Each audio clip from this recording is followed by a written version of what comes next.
Are you in the mood to stitch but not sure what you want to work on? Well, it's time to let fate decide.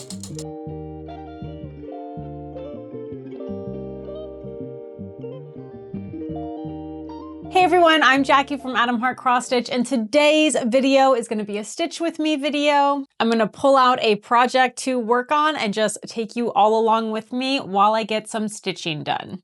Now, the last Stitch With Me video I filmed, I pulled out my handy dandy little wheel of projects. I gave it a spin and let it decide which one I was going to work on. And that worked out really, really well because the one it landed on, I not only finished, but ended up fully finishing. So cross stitch roulette for the win. But the first thing we need to do is actually update our little wheel again, because I finished that project. So we've got an open spot on here. So that was this one down here.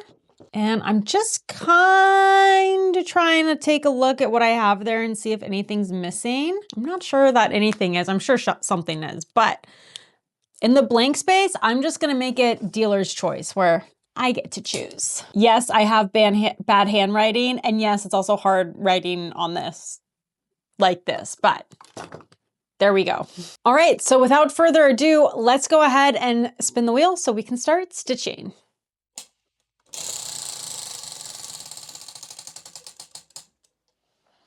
Okay, Rosena Disery. This wheel likes that project because the very first time I used this wheel, that is what I landed on. So let's go ahead and pull her out. All right, so this project, it's a historical sampler reproduction. So the reproduction is charted by Works by ABC. And there's just really like touching, heartwarming story with this. It's like why I bought the chart to begin with. And full disclosure, I'm not much of a sampler girl. It's just not like my go-to style for stitching. I don't know. I just don't really gravitate towards them that much. But I just thought this was like a really sweet and cool story. But essentially, this is a sampler stitched by Rosena Disery. She was attending the New York African Free School, and there's just not a lot of known samplers to come from the New York African Free School. This is in 1820, by the way. And samplers that are just known to have been stitched by Black girls in the US. So this is just an important part of history. And I believe her name is Arlene from Works by ABC, and she posts like all about this. There's a huge Instagram post and she talks a lot about it like in the chart notes itself. But she had a friend who was kind of commenting on kind of how important that chart was to her and how much she wished something like that were available to stitch like as a reproduction. So Arlene went ahead, found all the information, got the rights to be able to chart this sampler, and then made it available as a very nice gesture to her friend. So I love the story, I love the history, and it really is a beautiful sampler. So here is my progress so far. Again, this is charted by Works by ABC. I will have links to everything down below. I'm stitching this on 32 count Jobelan. I did over dye the fabric myself using tea, like black tea is a dye. I posted a video about it when I did it, but that was years ago. I will maybe try to find it and link it below, but no promises. Majority of this chart is stitched 2/2, but the lettering is actually stitched 1/1. And I am using all the called for threads. I actually really love this color palette. It's just really pretty. And I have all my floss on. These are my own floss drops, my standard thread chips. And I know I've been working on this for a long time because I actually don't make these totally clear acrylic ones anymore. The ones I sell now are like a frosted acrylic. So yeah, that's how I know I've been working on this for a while, because they are on floss drops that I don't even make anymore. But the shape, the thread chip, I do make. I will link to it below. I do love these. But let's go ahead. I'm gonna load her up on a Q-snap and kind of figure out what section I wanna work on, and we're gonna start stitching. All right, so I'm all set up to start stitching. I'm just kind of hoping and praying that it is focused and zoomed in enough that you will be able to see what is happening here. That is always the really difficult thing about filming when I'm stitching on higher count fabrics. It's really hard for the camera to kind of find its spot and focus, but fingers crossed. I did save you all the trouble of watching me count from this kind of A as my anchor point over here to this motif I'm going to be working on. We're just crossing our fingers that I counted correctly because it's just a lot of counting. But we'll go ahead and start stitching. And I'm hoping that some of you all will find this video helpful because I have gotten quite a few video requests about doing a video about stitching on linens and even weaves. I did do a video about, stitching over 1 and over 2 because that's, really the big part of it. But hopefully also having a chance to just see someone work on a higher count even weave. Again, this is a 32 count Jobelan Evenweave. Sometimes it's just really helpful for kind of putting all the pieces together. Also, my nails are right at that kind of boundary length of what's comfortable to stitch with.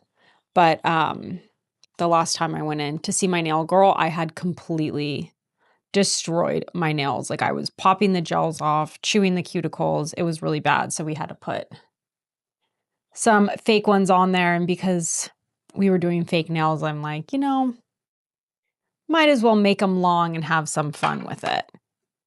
Have not done that in a while.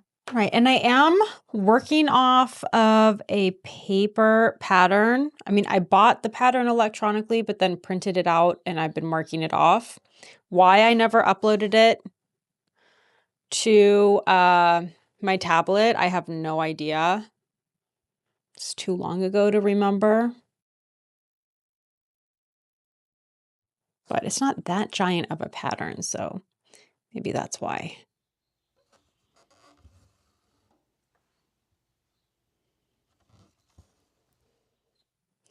I did also have someone leave a great idea in a video comment. I think on one of the last Stitch With Me videos I did, I was commenting on how much I love the sounds of needlepoint.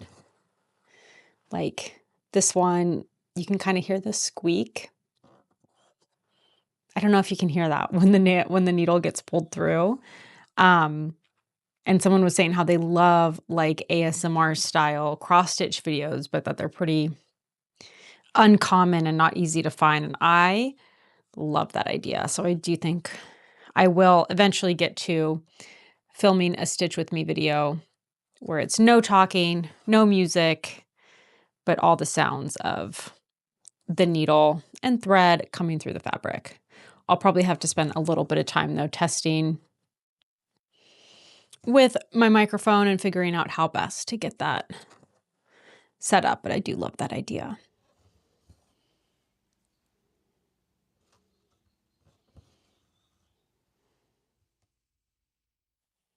And this chart, it's not a crazy color palette. There's, I don't know, maybe 10 or 12 colors total. But just like, I love all the colors here. Like everything's just very calm and soothing to me in a way. Don't quite know how to explain it, but.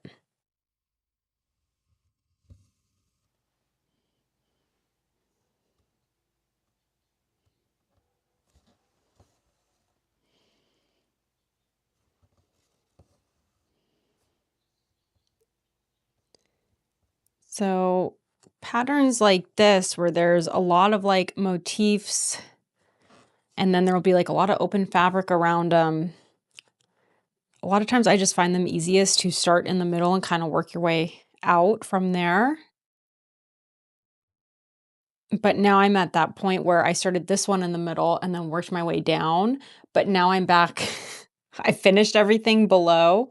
So now I kind of have to start working my way up from the middle, and I don't enjoy that as much. And now I'm kind of kicking myself, wishing I had just started from like the top left or somewhere like that, and then worked my way down because that really is my preference.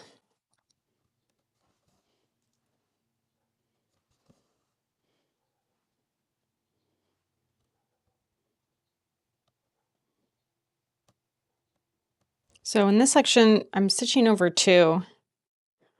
So you'll kind of see as I'm counting, like here I need to skip a row and then come down to the row below. I'll kind of count every other hole. So that would be my 1 and then my 2. So that's just how I find it easiest to kind of tackle that.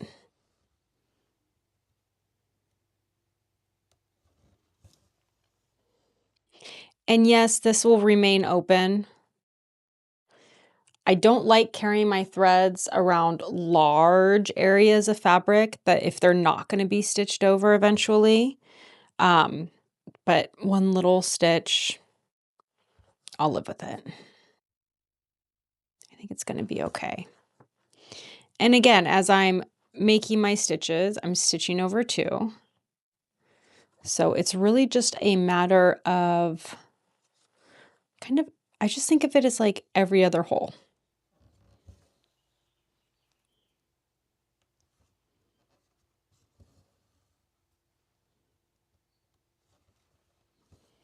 So here, as I move down to the next row, skipping that first hole, moving down to the next, and then as I make my half stitch, skipping the first hole, and then moving over to the next one. So that's how, I don't know, it just makes the most sense in my brain to think about it, is like it's just always every other hole. And then something you'll notice me do when I'm stitching sometimes, and I'll always get questions about this, so I'll get it out of the way first. When I'm making the top half of my stitch, sometimes you will see me take my needle and separate those 2 strands before bringing my needle back down. That's called railroading. You can do it the first half of your stitch, top half of your stitch, both.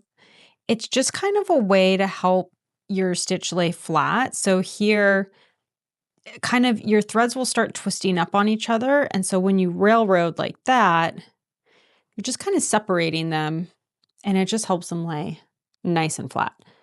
So, and obviously there's other things you can do, like kind of letting your thread dangle every once in a while. That will also help your thread unravel, or just kind of like twisting it the opposite direction of the way that it's like tangling and twisting up on itself. But I find railroading to be really helpful. And I don't do it all the time. Sometimes I don't even notice I'm doing it. Sometimes I just start doing it when I notice the thread is starting to look like a little twisted. I'll just kind of start railroading my stitches.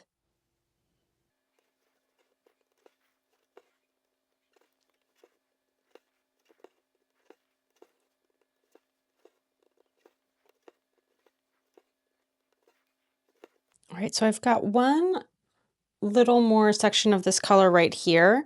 I don't really want to carry my thread from down here to up there. So I'm going to go ahead and end this real quick and then just kind of restart it right here.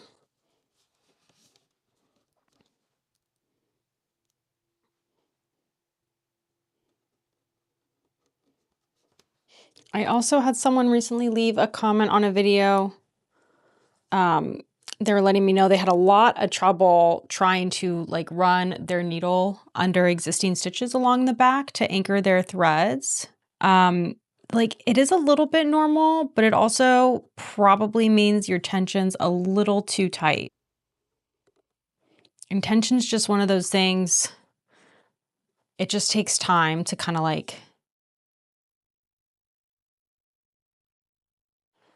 get it right, you know, and it's a really hard thing to show on video. All I can say, it's for me more by feel. All right, and because that is now snipped, I can't do a loop start. So I think I'm gonna go with a diagonal pin stitch. 1, 2, 3. I'm coming down in the center for this starting pin stitch. And then a lot of times when I bring my needle up in like the start of the stitch, I just double check my counting again. So 1, 2, 3. Especially like when I'm stitching over 2, it's just that little extra sanity check every time I count. I do have a very detailed overview video all about pin stitches if you want to check that out. But I love a diagonal starting pin stitch when I can't do a loop start. And I will always like snip this little tail end right here. If you're worried about it coming loose, you could always like lay your tail flat and then stitch over it. Like I said, my nails are just at that limit for what I can handle while I'm stitching.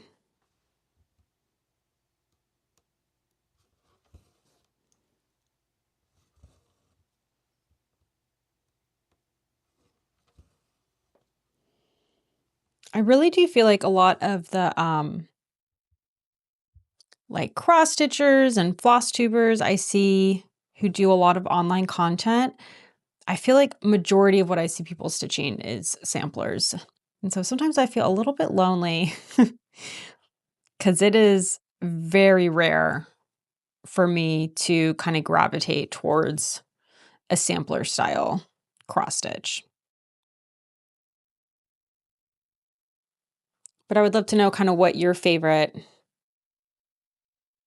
styles of cross stitch are to work on. And granted, I don't know how everything is defined and what's what. For me, I really like large full coverage charts. That tends to be a majority of what I stitch on.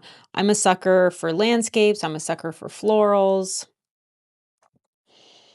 I think probably 90% of everything I have right now has some type of flower in it, if it's not the main focus.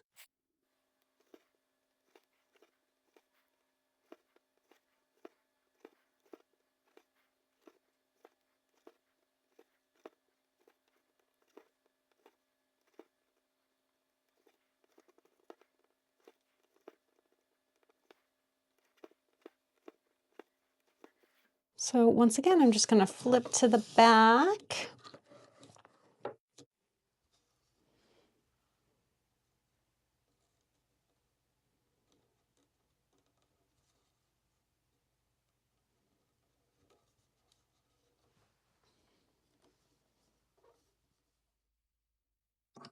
And this is really not my favorite way of ending stitches. I usually avoid flipping to the back as much as possible. But again, stitching on a sampler, sometimes it feels like the only really good option for ending stitches because I want everything kind of like contained in its little area. All right, so starting with my next color all the way up here, just so I can kind of snake my way down.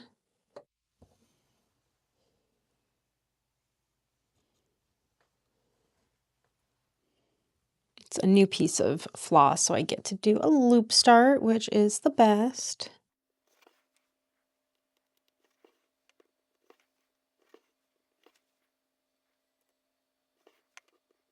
You know, it's interesting when I first started using a stand for my cross stitch, like years ago, I remember like trying to stitch two-handed, and it was the most awkward, like horrible, uncomfortable thing ever.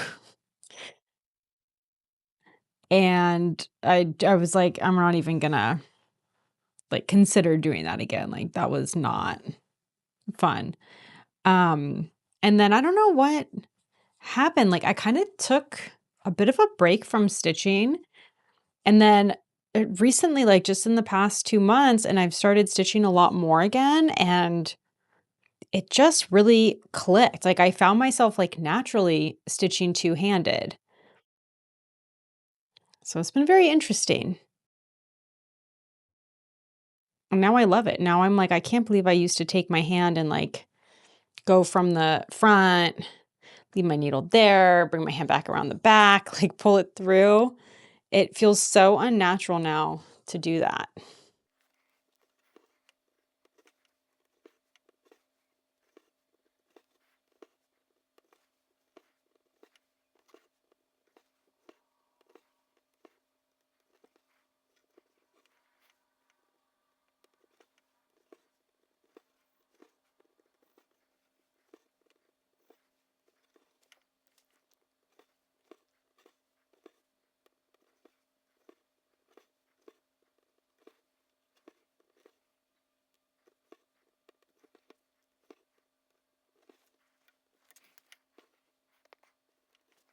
It's always kind of that moment of truth when you count and kind of work your way down, and then you just hope that these kind of match up in the spot that they're supposed to. And it's always a nice relief when they do. I think that's why I've never been able to, I think it's called extreme cross country stitching. I mean, I see people talk about this more when it comes to like large full coverage charts, but instead of working like one small little section at a time, you'll work one color at a time. So this color, I would do all of it here, and then I would jump down here where it appears and then jump over somewhere else. But the confidence in the counting that you have to have for that is definitely beyond my my skill level. I can count like 3 stitches over and I still somehow will be off and messed up. So counting, 30 or 300 stitches in a different direction, it's just not my idea of a good time. And I know that there would be a massive mistake in that project somewhere if I were to ever attempt that. Even if it were gridded, I'm telling you, even if it were gridded, it would not matter. I would mess it up. So I always have lots of admiration for those who can do that.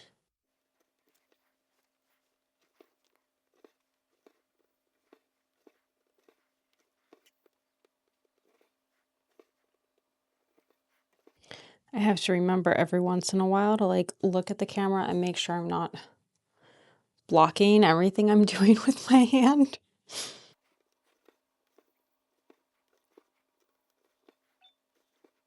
And then if you see me take kind of a little bit of a pause, it's just because I'm marking what I've completed on the pattern. And I'm just using a highlighter and writing directly on the pattern. I find I have to mark my patterns pretty frequently, otherwise I can start to feel like I don't know where I'm supposed to be looking. If that makes sense. Not sure if anyone can relate or not.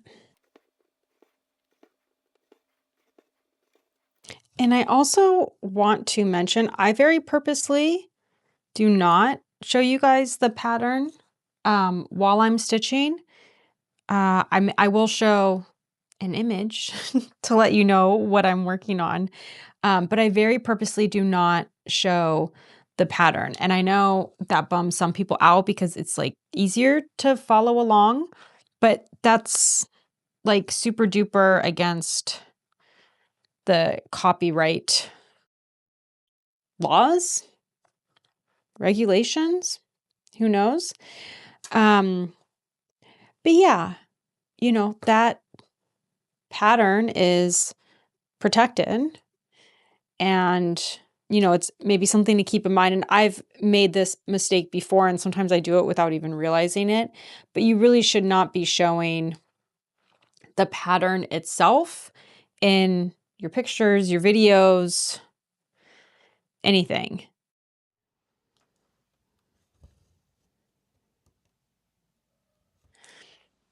I know, and the reason it's protected by copyright, right, is because those designers don't want someone stealing the design.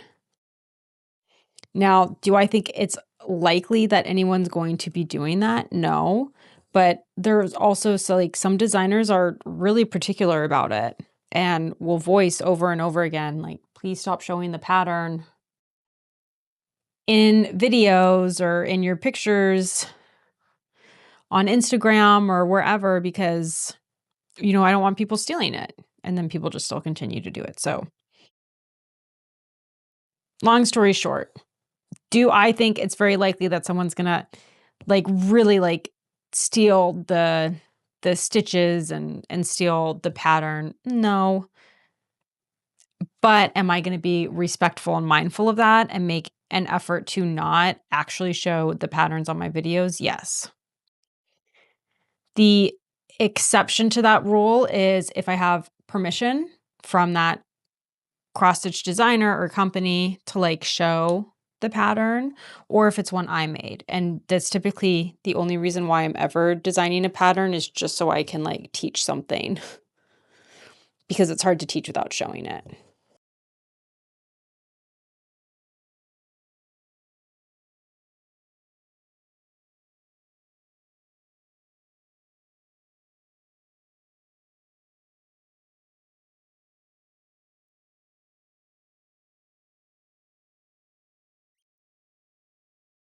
And sometimes I feel like all you really need is 2 to 3 stitches for anchoring, but when it's short like that, I don't know. Sometimes I do just like to run it back over another row just to be safe. Probably overkill, but that's okay. And we'll be continuing with this color for a little while. But I'm going to go ahead and pull a strand out. Sometimes with floss drops, I get the comment of oh, does your strand come out, all curly or whatever? Yeah, sometimes. Doesn't bother me. I just kind of straighten it right back out. I don't use thread conditioner or thread gloss, anything like that.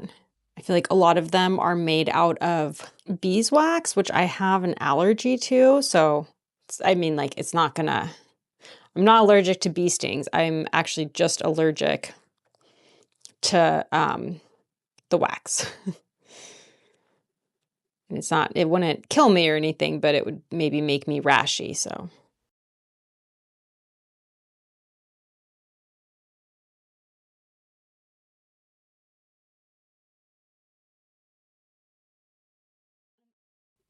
there's really no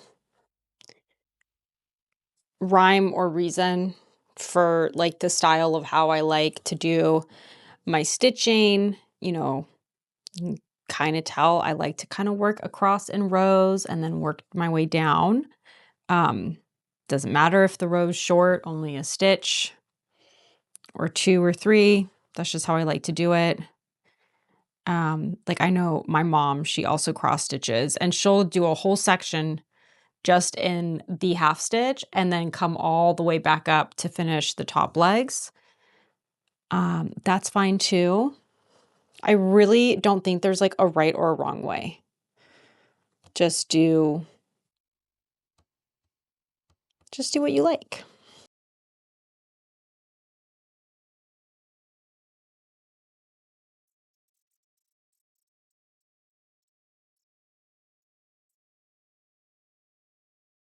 All right, and then this color does carry on over here, but I am gonna end the thread right here and then just start it again over here just to avoid carrying back there. So again, this thread I had to snip. So I'm gonna go ahead with a diagonal pin stitch and then, sorry, just kind of double checking my counting here.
Right, and I was really hoping to get a little bit more done so that I could get some of the color here or up here started on, but I think I'm gonna call it a day.